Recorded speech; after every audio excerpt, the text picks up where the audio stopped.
नाज़रीन गिरामी, अल्लाह ताला ने अपनी मखलूक की इस्लाह और दीनी अहकाम सिखाने के लिए वक्फे से 1.25 लाख के करीब अंबिया सलाम भेजे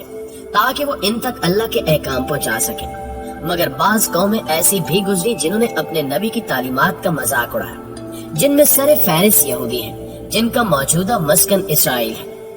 आज दुनिया के नक्शे में इसराइल एक ऐसी रियासत है जो इंसानियत की दुश्मन है और इसमें बसने वाले यहूदी दुनिया के अमन को तबाह बर्बाद करने पर तुले हुए हैं। लेकिन अगर इनकी जाती जिंदगी और रस्म रिवाज को देखा जाए तो हमारे लिए इनको इंसान कहना भी मुश्किल हो जाएगा। आज की ज़ेरे नज़र वीडियो में हम इसराइल और यहूदियों से मुतल्लिक चंद ऐसे शर्मनाक हकायक आपके सामने रखेंगे जिनको सुनकर यकीनन आप इन पर लानत भेजेंगे, और इसके साथ साथ हम ये भी बताएंगे कि यहूदी औरतों को किस तरह जुल्म जबर का निशाना बनाया जाता है। नाज़रीन गिरामी, कहा जाता है कि जब हिटलर ने हजारों यहूदियों को कत्ल किया था तो चंद यहूदियों को ये कहकर जिंदा छोड़ दिया था कि आने वाली नस्लें इनके करतूत देख सके कि मैंने इनको क्यों कत्ल किया।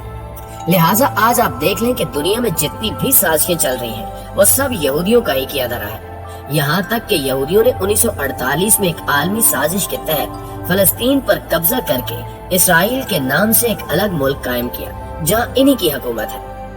दूसरे मजाहिब की तरह यहूदियत में भी बाज दिनों को खसूसी तकद्दुस हासिल है, जैसा कि यहूदियत और बाज ईसाई फिरकों में सबत इबादत का दिन है और इसे यहूदियों के मुकद्दस दिनों में सबसे अहम तरीन समझा जाता है। सबत जुमे के रोज गरूब आफ्ताब से शुरू होकर अगले रोज गरूब आफ्ताब तक जारी रहता है और ये दिन रिवायती तौर पर 3 जरूरी खानों पर मुश्तमिल होता है।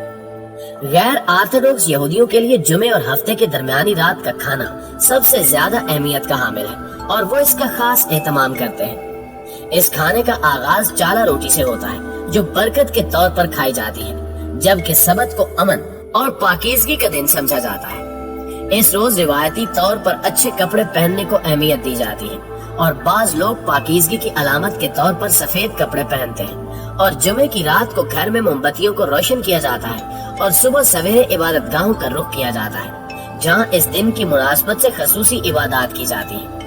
इसके साथ साथ सख्त नजरियात के हामिल यहूदी उस रोज तंबाकू नोशी, आतिशबाजी, मेहनत मजदूरी और गाड़ियों में सफर करने से मना करते हैं। दोस्तों, अगर मजहब यहूदियत में शादी की बात की जाए तो यहूदियों में शादी का तरीका बहुत सादा और दिलचस्प है, जिसमें मंगनी का ऐलान शादी से पहले कर दिया जाता है।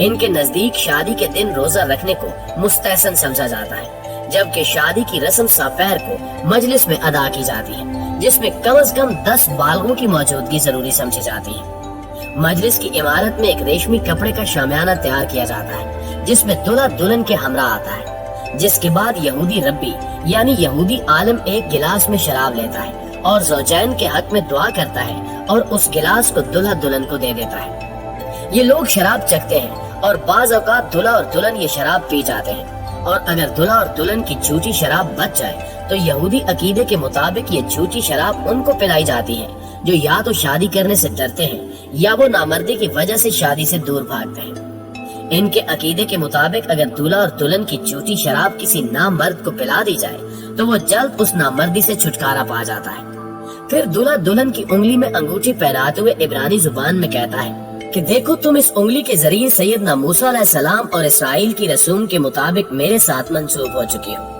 फिर शादी के अहदनामे को आरामी जुबान में रब्बी बाआवाज़े बुलंद पड़ता है, जिसके बाद शराब का एक गिलास लेता है और दुआ करके फिर ज़ौजैन को देता है, जिसे वो दोनों चख लेते हैं। यहूदी मजहब में शादी की बहुत ही आम रस्म गिलास तोड़ना है, जिसमें दूल्हा दुल्हन शराब पीने के बाद गिलास को जमीन पर रखते हैं और दूल्हा गिलास को अपने दाएं पांव से तोड़ता है और सब लोग मजल तूब यानी खुशकिस्मत पुकारते हैं।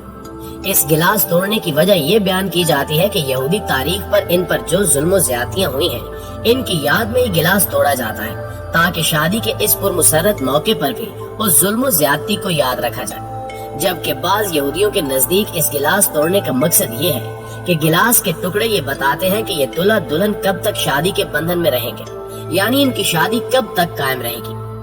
यहूदी शादी में निकाहनामा भी बहुत अहमियत का हामिल है। इसके बगैर शादी का तसव्वुर भी नहीं किया जा सकता। इस निकाहनामे को यहूदी इस्तिलाह में कतूबा कहा जाता है। इस निकाहनामे में दूल्हा ये अहद करता है कि वो अपनी बीवी को मेहर देगा जो तलाक या इसके मरने की सूरत में इसके काम आएगा, और वो ये भी अहद करता है کہ وہ اپنی بیوی کو نان و نفتہ دے گا اور اس کی جسمانی خواہشات کو بھی پورا کرے گا۔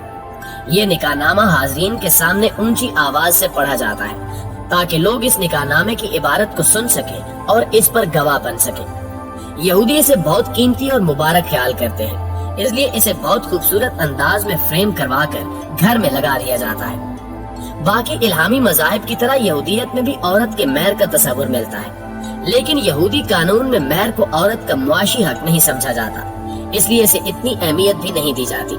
اسی وجہ سے یہودی قانون میں اس کا تذکرہ اشارتاً تو ملتا ہے مگر صراحتاً اس کا ذکر نہیں ملتا۔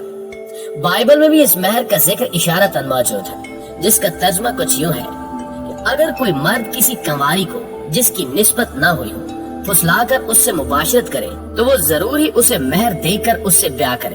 لیکن اگر اس کا باپ ہرگز راضی نہ ہو تو اس لڑکی کو اسے دے تو وہ کنواریوں کے مہر کے موافق اسے نقدی دے۔ ناظرین، یہودیت کے ازدواجی نظام پر نظر ڈالی جائے تو معلوم ہوتا ہے کہ ان کے یہاں عورت کا مقام نہایت پست ہے، اور اس کی وجہ یہ ہے کہ حوا نے آدم کو ممنوع پھل کھانے پر اکسایا اور اسی وجہ سے وہ جنت سے نکالے گئے، اور اسی بنا پر عورت کو مرد کی غلامی اور حیض جیسی ناپاکی اور حمل کے درد کی سزا ملی۔ اس کے علاوہ یہودیت میں عورت کی شادی خاوند کی خدمت اور اولاد پیدا کرنے کے لیے ہے، اور اگر کسی کے ہاں کئی سال تک اولاد نہ ہو تو وہ بلا جھجک دوسری شادی کر سکتا ہے، اور اس کام کے لیے اسے اپنی بیوی سے کچھ کہنے سننے کی ضرورت نہیں ہے۔ اسی طرح نکاح کے قانون کی طرح طلاق کا قانون بھی یہودی روایات میں عورت کی مظلومیت کی داستان سناتا ہے، یہاں تک کہ یہودی مرد جب چاہے چھوٹی سی لفظش پر طلاق دے دیتے ہیں، اور ان کے مطابق ان کو یہ حق مذہب نے دیا تھا۔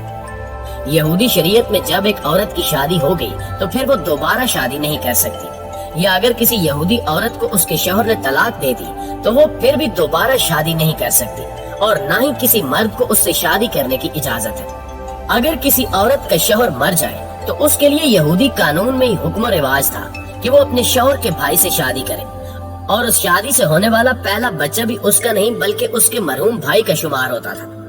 اگر اس کے شوہر کا بھائی شادی کرنے سے انکار کر دیتا تو پھر اسے شادی کرنے پر مجبور کیا جاتا، اور اگر وہ پھر بھی نہ مانتا تو اس کو عمر بھر ذلت کا سامنا کرنا پڑتا۔ جبکہ دوسری جانب اسلام نے عورت کو مختلف نظریات اور تصورات کے محدود دائرے سے نکال کر بحیثیت انسان کے عورت کو مرد کے یکساں درجہ دیا۔ اسلام کے علاوہ باقی تمام تہذیبوں نے خصوصاً مغرب، جو آج عورت کی آزادی، عظمت اور معاشرے میں اس کے مقام و منصب دلوانے کا سہرا اپنے سر باندھتا ہے، لیکن اس معاشرے نے ہمیشہ عورت کے حقوق کو سبوتاژ کیا ہے اور عورت کو اپنی محکومہ اور مملوکہ بنا کر رکھا ہے۔